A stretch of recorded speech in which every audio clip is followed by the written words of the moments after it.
But my thing was, I'm only going to be here for 6 months, only going to be here for a year, because I was not only hungry for the experience, but I was hungry for the money. Along the way, I learned that money is not always everything, because you can get stuck in a crappy job and, True. whatever. But I think when I realized the power, because before I would never negotiate, I experienced the same thing when I found out somebody made more. And I'm like, I've been in banking, this is what, 5-6 years, you just graduated and you never had a call center job. You never had anything. You're just, because you have a degree, you're making more and it sounds good. I'm like, but now I'm training you. So I think I didn't understand negotiation. And thankfully my mom is in HR, where she was like, no, this is what you need to do. This is how people do it. So thankfully my mom was my mentor with it. So in the current role that I'm in, I was able to have a conversation. And I also learned, like, don't, how when you apply for a job, they're like, are you female? You don't want to answer. Are you black? You don't want to answer, that kind of thing. I'll check that on female. You can tell by my name, but I'm not checking what ethnicity I am. So she was like, because that also can cause some disparity, whether they say it's not going to or not, it is. So I don't do that. So when I'm on the phone with her and then, like, looking at my experience, she's like, oh, you have great experience doing all interview questions. And this is the number she offered me. I said, okay, well, based upon our conversation, you see that I have this experience. I'm trying to understand why this is what you're only offering me. And so she said, well, this position only starts at this amount and this actually on the higher scale. I'm saying, yeah, but that's always pull that. Right. I'm like, but you're getting now with 10 years, so 8 years of experience in all aspects coming into one job where I'm going to utilize everything and not just one skill that I have. So, and she was like, well, if I offer you this, will you not take it? Now, little did she know I needed a job. I didn't have one, but I'm gonna be like, no, if I don't get that amount, I'm going to have to pass on the job. And so it was like 2 days gone by, 3 days gone by. I'm like, crap. Here I am about to still be collecting unemployment checks because, I'm playing hardball. But then, like, finally, I think it took like 5 days and she called me back. She was like, okay, I spoke to upper management. We're willing to give you this, or, but we can't go any higher. Cool. That's all I wanted. I wasn't asking you to go above and beyond. Just give me what I'm worth. Right. And I promise to you, I'm going to give you everything that I have and then more. And then, so now, again, what we talked about last few episodes, like, now when you do my reviews and, like, I show you, now that I've been at your company for almost 2 years, look what you got. I just need you to invest in me. Yeah. And that's all it is. When you're paying somebody, you're investing in them. Like, Agreed. when you have the entry level jobs, it's not so much. You're just considered like a work mule. But as you come up in the corporate ladder, you're investing in that person because you know that they are going to bring value to your company. So if I'm bringing value to you, see the value in me and just compensate me for that. So definitely it's a conversation of, it's the worst part they can say is no. And then at that time, then you have that option of walking away or staying and then, potentially leaving and going somewhere else and they'll be able to see value in it. But it really is communication and it really is trusting and knowing that you yourself deserve it. But like, I think that was the first time ever. And then once I did that, I was like, oh, I feel like I got power. Y'all can't tell me nothing. Like, I was like, oh, the first time you do it, that's it. You're like, oh, yeah, all the time, everything. I'm countering everything. Right, what? everything. Groceries? What? Do I want paper or plastic? Oh. Truthfully, that is honestly it. And then I had to check myself because they wanted me to do something. I'm like, that's above me. Remember, you want to pay me above that? Like, so then I was like, all right, humble, right? But like, it's above me. Like, I can't do that. But we talked about that. Go ahead. I'm sorry. No, you're good. No, I'm just saying it was just a learning experience, and it was great. And like you said, it's good to have those mentors who they may not have done it, or like I said, my mom is HR, so she's on the opposite end of it. But it's good to have those people in your corner that where you can be they can be a sounding board, and they can help you in certain ways. Because if no one does it, no one's going to get anywhere. So somebody has to always take that first step, and then just pull each other up as we go along. That's definitely it. It's the passing on the information, and that's something that I know for sure. Our generation, we're breaking that whole code of silence that people don't really want to talk about their salaries needs to be broken. Or there's a situation where one person, a black man or a black woman gets into a higher level position, but then they don't want to bring Hakeem and them in because you gonna get me fired acting like a nigga. Right. Like no, like you have to pull people up. You have to bring people into it and have those conversations. Because if there's no information, if the information isn't being passed down, it's going to be the same cycle. I agree. And again, like that's definitely our generation. I love our generation for that, because everything. I mean, yes, we're in the age of social media and the digital age where we can look everything up, but it's something when somebody can speak from experience Yeah. is something totally different from getting out of a book or getting off of the internet. It's like experience. This is what worked for me. And, I'll walk you through it. Because it's one thing to say, this is what you do, and then just wipe your hands of it. But when you have that person there to walk you through it every step of the way, you can go back, well, this didn't work. All right, well, try this technique. It's something is great. And our generation, like you said, is like awesome for it. Like Yeah. even outside of work, outside anything, it's just like we're there. Like it's good to have a community in the village behind you. Yeah. I Nope, agree. I completely agree with that. So I think that a couple of key points that maybe can help us to be able to keep pushing the needle forward would be, it sounds like mentorship is key.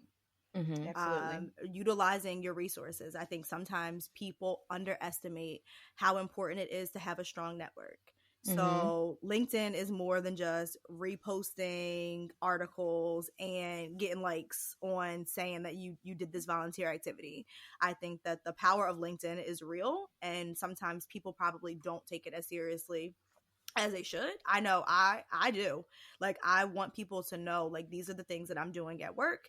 This is the value that I add, because you think that people don't see it, and a lot of times the same people who don't like your posts, they still saw them. Yeah, they because saw I see it. people at work all the time. They're like, "Oh, you're always doing things." Yeah, they're You talking ain't about it, like it but you, though. you didn't like it. It's the same thing. I will get phone calls, text messages. Oh, did such and such happen? Yeah. Yeah, How do you know that? Because you Mm-hmm. didn't present yourself as being a part of when it was correct. being announced, but you watching. They're always watching, always lurking, always watching. But that is how you can really build up your network.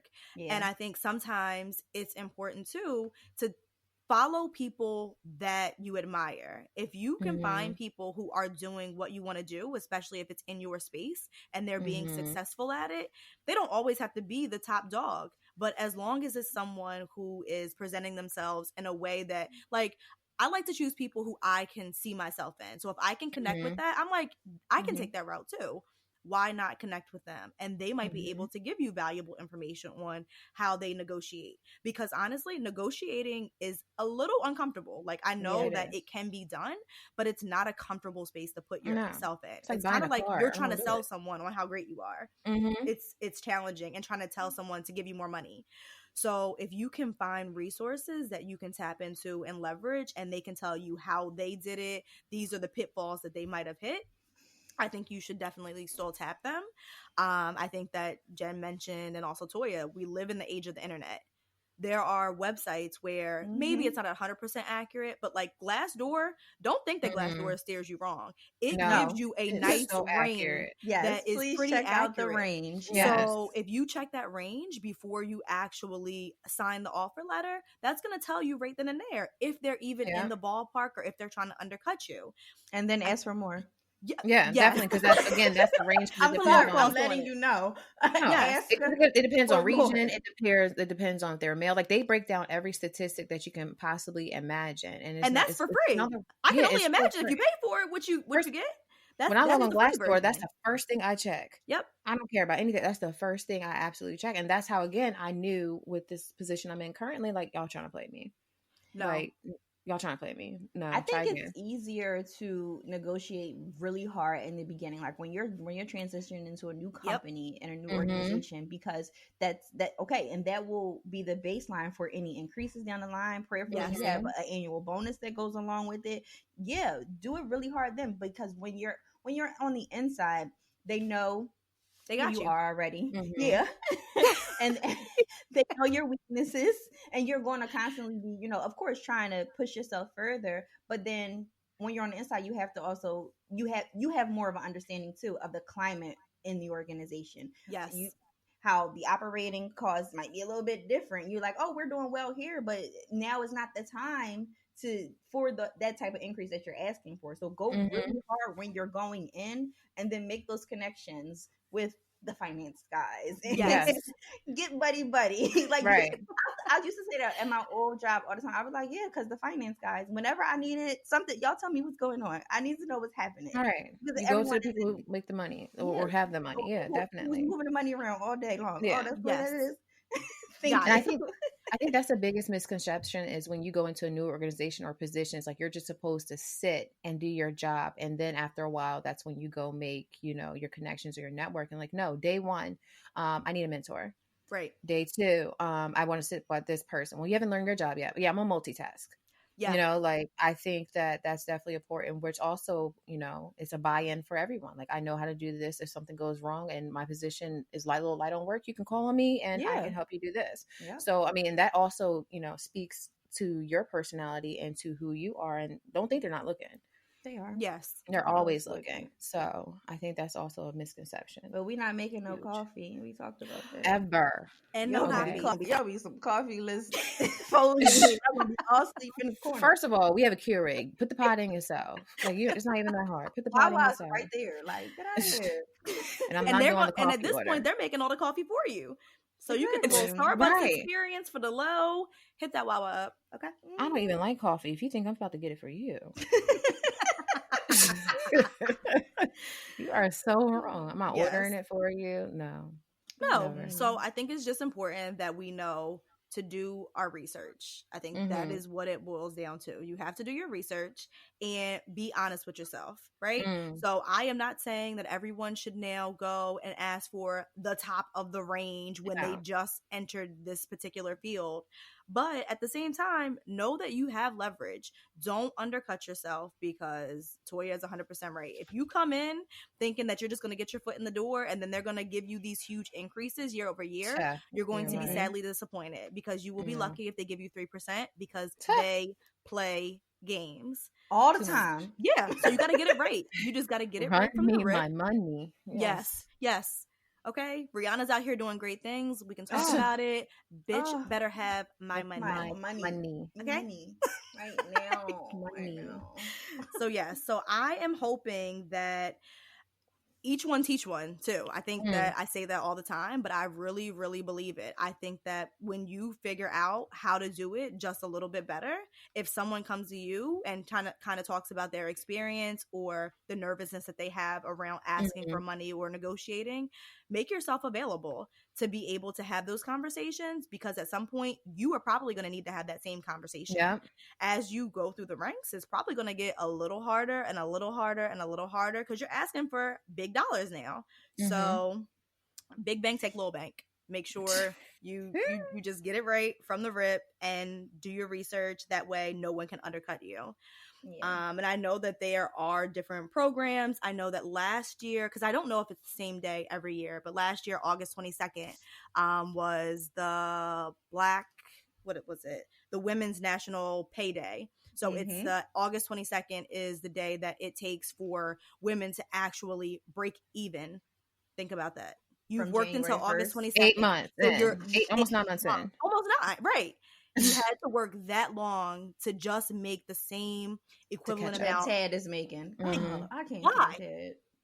Ted, who don't even be at his computer, At working all. remotely, he answers your ping 3 hours late. Like, no. So get your money on the front end and do your research so that you can make sure that you are being paid equitably. Yeah, I definitely That's all agree. I got. That's it. Hustle. That's it, and that's all. That was really good.